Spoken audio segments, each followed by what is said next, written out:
17h-19h, Philippe David, Cécile de Ménibus. Les vraies voix, tous les jours de 17h à 19h, c'est un plaisir de vous accueillir. Ce numéro de téléphone que vous connaissez bien, le 0826 300 300, si vous voulez bien entendu accéder et débattre avec nos invités du jour et avec Philippe David, bien entendu. Autour de cette table, Philippe Bilger est avec nous, Mickaël Sadoun et Bruno Pomar. On vous souhaite la bienvenue. Tout de suite, c'est le coup de projecteur des vraies voix. Les vraies voix Sud Radio, le coup de projecteur des vraies voix.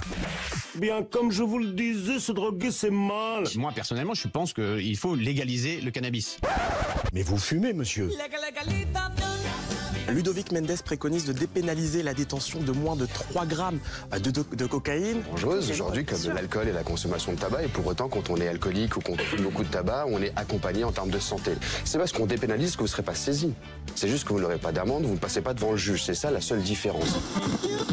Je veux fumer de l'herbe de qualité, boucher le trou de la sécu en fumant mon tarpé, ne plus transpirer à chaque contrôle. Deux députés, un macroniste, un insoumis, proposent donc dans un rapport de légaliser le cannabis. Ils veulent aussi dépénaliser l'usage de drogues plus dures comme la cocaïne, en ne poursuivant plus la possession en petite quantité. Objectif, selon eux, se concentrer sur la lutte contre le trafic. Alors parlons vrai, est-ce que la cocaïne, qui est une drogue dure, on peut la dépénaliser comme une drogue dite douce? Et à cette question de dépénalisation de la cocaïne, certains députés sont-ils irresponsables? Vous dites oui à 91%, vous voulez réagir, attend vos appels au 0826 300 300. Et pour en parler, Anne Soris est avec nous, sénatrice écologiste de Paris. Bonsoir. Merci d'avoir accepté notre invitation. Philippe Bilger. On va tomber d'accord. Au fond, j'admets bien volontiers que mon ancien métier me rend peu sensible à cette volonté collective d'atténuer, je dirais, la répression pour aller vite contre la drogue et l'usage de toutes les drogues. Je me demande si, au fond, on a réellement essayé une véritable répression qui soit à la fois imprégnée de l'humanisme nécessaire pour les gens qui prennent de la drogue à cause d'une difficulté d'être, mais d'autre part pour éradiquer les trafics. Je suis presque tenté de dire que l'État ou les autorités, et peut-être même les sénateurs ou les députés, dépassés en quelque sorte par l'importance du problème, ont pris le parti de l'administrer, c'est-à-dire d'accepter l'échec et de proposer des solutions qui, en définitive, ne vont pas réduire le trafic, parce qu'en réalité, il trouvera des débouchés ailleurs. Et je me demande si ça ne donnera pas une image désastreuse sur le plan de la répression sociale et personnelle. Mais tout ça, je le dis avec beaucoup de... rien de péremptoire. Hein. Alors, on veut dépénaliser, moi. Je veux bien entendre tout, effectivement, parce qu'on a des difficultés pour lutter contre le trafic. Ça, c'est un élément important. Ça m'interpelle quelque peu. On veut dépénaliser parce qu'on dit, après tout, et l'alcool, le tabac, etc. Bien dans le micro. Même chose. Et puis, un autre élément important, c'est le marché illégal qui fleurit de plus en plus. Alors moi, je veux bien qu'on mette tout ça en avant, mais encore une fois, on parle de santé publique. Donc ça veut dire qu'on peut consommer à tout va ce qu'on veut, de la coke, des amphétamines, du cannabis. Je trouve que c'est un peu présomptueux de la part de nos élus. Mickaël Sadoun. Non, moi je voulais dire, je connais les arguments en faveur de la dépénalisation, à savoir on a le système juridique le plus répressif en la matière et ça produit pas d'effet. C'est la loi de 70. Voilà, on pourrait générer des revenus pour l'État, pourquoi pas en légalisant même le cannabis et en supervisant ça, avec évidemment en encadrant les taux de THC, etc. Je vois les arguments, pour moi ils négligent le fait quand même que la drogue reste un problème de santé publique et qu'en la légalisant ou en la dépénalisant, on envoie globalement un mauvais signal dans la société. Donc moi j'y suis pas favorable. En plus, dans les pays dans lesquels ça a été dépénalisé, et peut-être que madame la sénatrice sera pas d'accord avec moi, mais notamment au Portugal, entre 2001, moment de la dépénalisation, et 2016-2017, il y a eu une augmentation notable de la consommation de drogue, notamment chez les plus jeunes. Donc je trouve que ça envoie un mauvais signal. La raison pour laquelle notre système répressif ne marche pas, c'est parce qu'à mon avis, il est mal appliqué, à tel point je pense qu'il y a un sentiment d'impunité en France pour les trafiquants de drogue, pour tout un tas de raisons, notamment le manque de moyens matériels dans la justice, le manque de magistrats, de greffiers, ce qu'on voudra, et le manque évidemment de places de prison. Mais et bon, de prévention, c'est mon avis. Rajouter. Et évidemment le manque de prévention, bien sûr. Anne Souri, vous êtes sénatrice écologiste de Paris et vous avez déposé une proposition de loi pour dépénaliser les usages de toutes les drogues. De toutes les drogues, mais parce que, vous le dites, c'est le pays le plus répressif d'Europe, mais il faut vraiment se le dire, on l'a vraiment fait. C'est-à-dire qu'on a le plus de gens en prison pour usage, pour détention, surtout pour usage, et à 80% pour usage simple, c'est-à-dire sans vente du tout.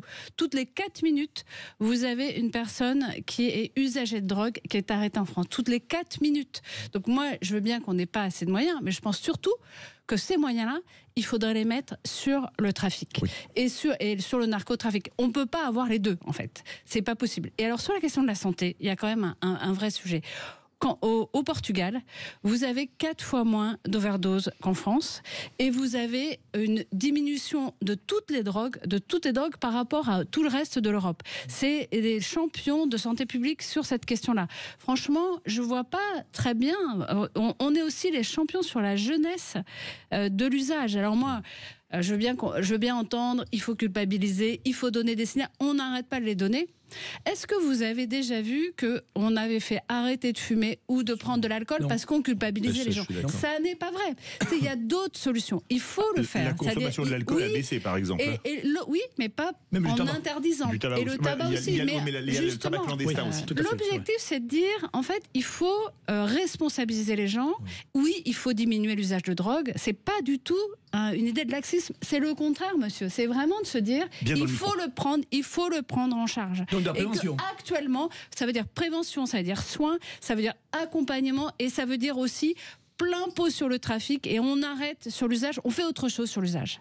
On fait autre chose. Les Portugais, ils font quelque chose. Hein. Il y a un comité avec des juges et des policiers et des soignants. Enfin, il y a tout un arsenal. C'est pas du tout un laisser-faire. Pas du tout. Il faut se le dire. Parce que par contre, faire croire que par plein pot, lutte contre le trafic plus culpabilisation, on va réussir à sauver nos jeunes, et ben c'est du mensonge. Voilà. Moi, je suis contre le mensonge en politique, donc c'est pour ça que je porte cette proposition. Madame la sénatrice, je le dis avec prudence devant vous, je n'ai jamais connu de ma vie professionnelle un simple usager aller en prison. C'est inexact. J'ai connu des usagers qui induisaient autour d'eux un trafic qui allait en prison. Mais un simple usager, malheureusement, n'y va jamais. Et ça a été notamment la faiblesse de la répression. Il y en a, je ne peux pas vous donner les chiffres là, mais j'avais trouvé les chiffres et il y a du simple usage en prison. Si, mais ne croyez-vous pas, madame, qu'il y a quand même un sujet plus important. Non, mais c'est peut-être lié à un accident de voiture ou un truc comme ça. Et le pire de ça, c'est qu'une fois qu'on les met en prison, alors là, il y a encore plus de drogue en prison qu'à l'extérieur. Donc il faut quand même le savoir. Moi qui fais le tour des prisons pour d'autres raisons, c'est pas les questions de drogue, c'est aussi tout ce qui va pas en prison, je passe. Mais en tout cas, je peux vous dire, c'est 80% des gens qui sont en prison qui sont sous usage de drogue. Donc vous croyez vraiment que c'est une résolution? C'est un problème. Oui, mais on voit bien qu'il va falloir. Oui, mais d'accord. C'est pas le problème des lois répressives, c'est la faute du contrôle en prison. Il faut faire autrement. Il faut changer de méthode. Je suis pour la durcir. Une petite question, c'est-à-dire que, imaginons qu'on légalise effectivement ces drogues. Elles sont vendues. Dépénaliser l'usage. J'insiste. Mais qui les vend? Comment ça se passe? L'objectif, c'est on vous prend dans la rue en train d'être usager de drogue, d'une drogue quelconque. Alors, on regarde la personne qui vous arrête, vous interroge, regarde ce qui se passe. Si c'est une seule fois, elle verra une personne d'une commission et ça s'arrêtera là.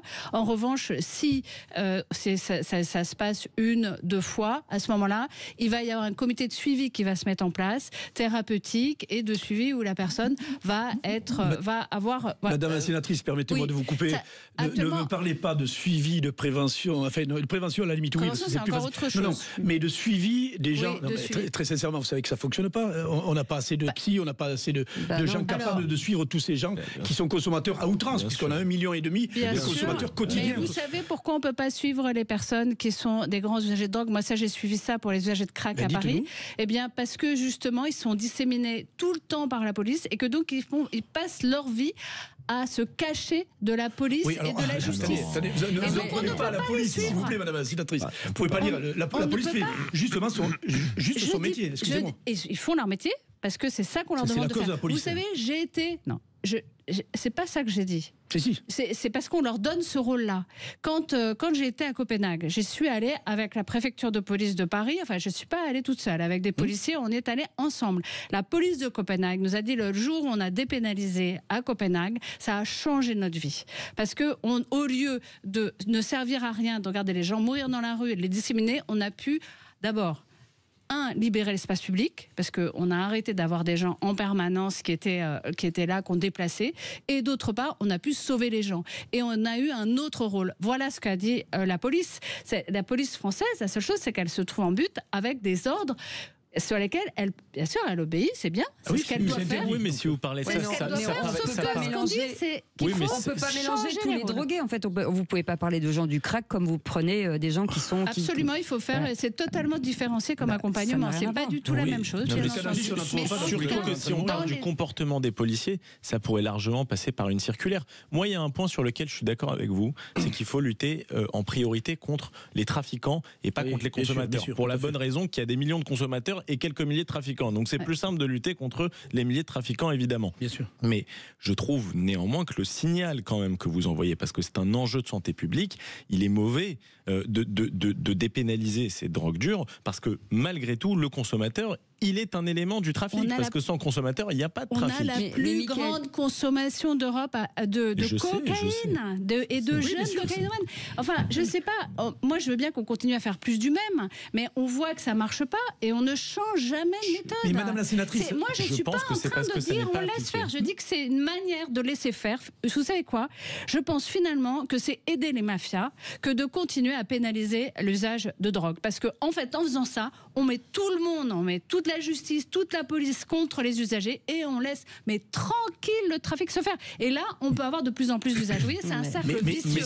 L'idée, c'est de couper ce cercle vicieux. Michael, je ne suis pas d'accord avec vous. Vous dites qu'il y a moins de narcotrafiquants que... Mais vous vous rendez compte, tous les gamins, tous les enfants, aujourd'hui, l'écosystème, il est énormissime. Moi, je suis absolument pas ni pour légaliser, ni pour dépénaliser. Je dis simplement... Ils sont moins nombreux que les jamais de la vie. Objectivement, ils sont moins nombreux. Les trafiquants sont moins nombreux que les consommateurs. Oui, c'est sûr. C'est mathématiquement. Mais moi, je suis ni pour dépénaliser, ni pour... Vous avez compris, moi, je considère que la légalisation qui est dure, elle faillit parce qu'elle n'est pas appliquée. Moi, j'ai une opinion sur la question. Même les États-Unis ont essayé à fond la caisse, ça n'a pas marché du tout. Personne n'a réussi avec la répression. Il y en a qui ont mis vraiment tout le J'ai pas envie de donner de mauvais exemples, mais et d'exemples pas comparables, mais le Salvador, appliquant une politique ultra répressive sur le trafic de drogue, a résolu quand même grandement le problème. On n'est pas dans la même situation. Ça pose des questions de liberté, d'état de droit, etc. On va faire une dictature. Non, je peux être d'accord avec vous. Et en plus, vous n'avez pas les vrais chiffres, parce que le problème des dictatures, c'est qu'on ne sait pas. On ne sait pas parce que les gens meurent seuls et cachés et on n'a pas les chiffres. Regardez, madame. Si vous voulez, attendez, je me mets à la place de mes auditeurs. Qu'est-ce que vous proposez en fait ? Qui vend quoi ? Comment ça se passe ? Parce que j'ai toujours pas compris. Non, parce que Cécile, c'est pas de la légalisation. Dans la légalisation, c'est l'État qui prend en charge. Oui, j'insiste. Ma proposition est une proposition de dépénalisation de l'usage pour lutter contre le trafic et pour faire de la prévention et de l'accompagnement. Prévention pour les jeunes, pour qu'ils ne se droguent pas. C'est clair, je ne suis pas dans une idée, c'est formidable, continuons, c'est la fête. On vous accuse pas de ça. Non, c'est pas du tout ça le sujet. C'est d'accompagnement pour essayer de faire en sorte aussi, vous savez, quand les gens sont extrêmement drogués, au bout d'un moment, ils se désocialisent complètement. C'est comme ça qu'on les retrouve dans la rue. Et ça devient un problème pratiquement exclusivement social au bout d'un moment. Vous aviez raison, monsieur, tout à l'heure. C'est souvent un problème psychologique, voire psychiatrique au départ, quand ça devient grave, quand ça dégénère. Et à la fin, ça devient un problème social. C'est ça qu'ont fait les pays du Nord, qu'ont fait les pays comme Copenhague et comme d'autres, parce qu'en fait, c'est ça qui marche ensuite. Et donc, vraiment... Vous retrouvez à côté de l'équivalent de notre gare du Nord à Copenhague, vous avez personne dans la rue, vous allez ils sont logés, il y a beaucoup moins d'usagers de drogue que nous, ils se réinsèrent, si vous voulez, mais madame, le suivi santé. Oui, mais madame la sénatrice, le suivi santé, on le voit même, on n'a pas d'infirmiers, on n'a pas de tout-bib déjà. Et vous pensez à dire, on va faire de la prévention à travers la santé et poursuivre ces gens-là. C'est irréalisable, excusez-moi. Mais c'est ça, madame la sénatrice. Oui, mais c'est efficace. Mais on n'est pas capable de faire. Vous avez tenté de répondre à la question question de notre amie Cécile de Minibus, vous imaginez le processus que vous allez mettre en œuvre si chaque usager est soumis, parce qu'il mentira, il dira je me suis drogué une fois, plusieurs fois il aura droit à une commission. Vous imaginez la bureaucratie qui devra être mise en œuvre toutes les pour 4 minutes une arrestation d'usager actuellement. Toutes les 4, excusez-moi, en fait, il y a toutes les 4 minutes. Ça veut dire quoi une arrestation? Ça veut dire tout ce qui va derrière, parce qu'une arrestation, ça s'arrête pas à l'arrestation. Donc, vous voyez, ça peut pas être pire que ce qu'on fait actuellement, et c'est totalement inefficace. Bon, Donc enfin, oui, en moi je fais le général pari pour les petits de quelque consommateurs chose comme d'une ça, autre- je crois d'une qu'il y a autre juste méthodologie. destruction bien sûr. Voilà, moi je suis d'accord avec Philippe Bilger, la pénalisation n'est pas excessive. Si Gérald Darmanin avait mis en œuvre une amende forfaitaire, c'était un progrès. Pardon, désolé, mais le temps. c'est dommage. Oui, je sais. Je veux dire, oui, c'est dommage, on va continuer. Je suis d'accord avec vous. Merci beaucoup, Madame la sénatrice Anne Soris, d'avoir été avec nous, écologiste. Merci à vous de m'avoir invité. Paris. Allez, vous restez avec nous dans un instant. Les vraies voix de l'emploi. On va parler de l'intelligence artificielle. Ça a bien changé d'ici. Je peux parce que rester là, au niveau de l'intelligence, c'était pas ça. Allez, à tout de suite. C'est naturel.